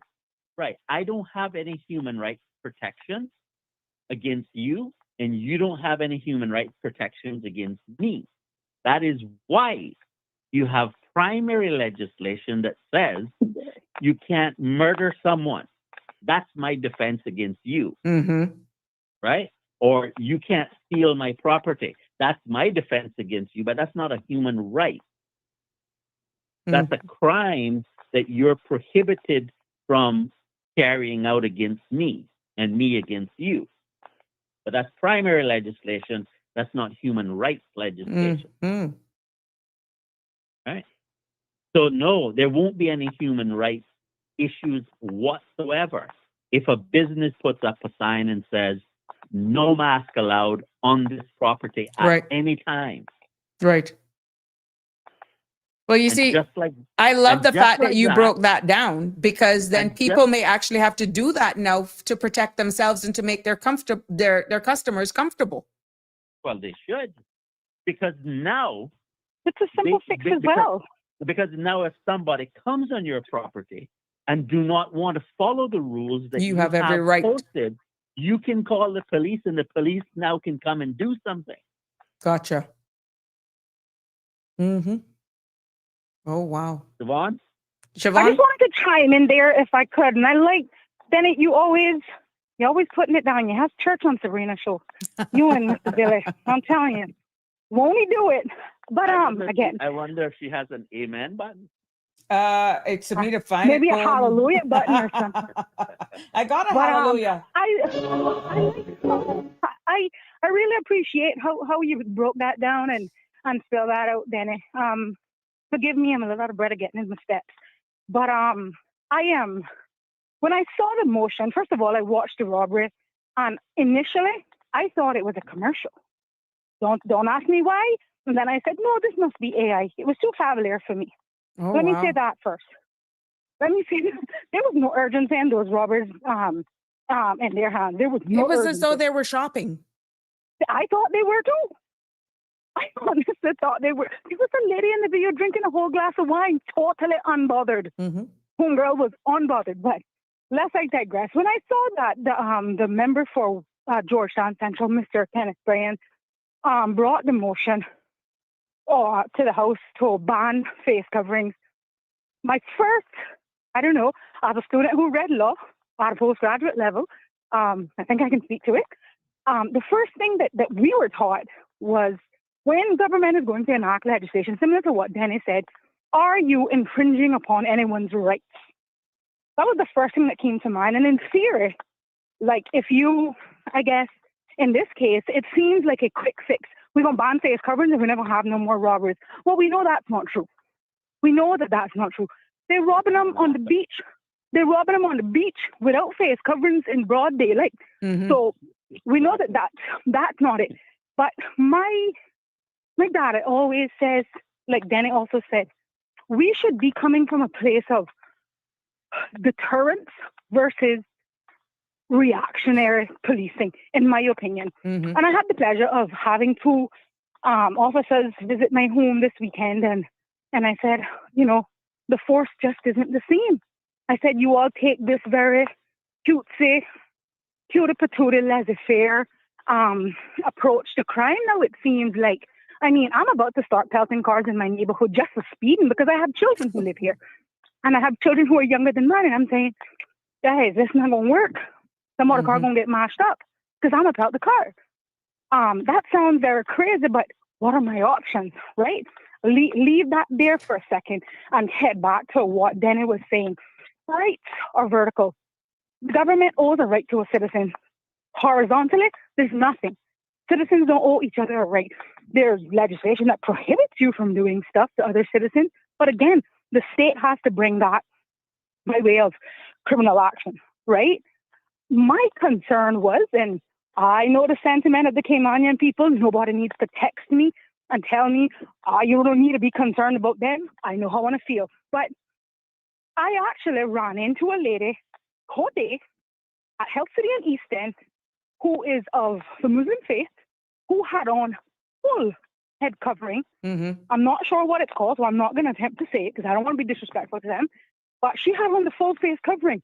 She had a slit across her eyes. We enact that kind of legislation, we run the risk of infringing on their human rights as well. I know the sentiment of, let's say, the Caymanian people or the Caymanian population and how they feel about that. It is an infringement nonetheless. And the moment that we start to move the needle, that we are happy to infringe on anyone's human right, it becomes an infringement of ours as well.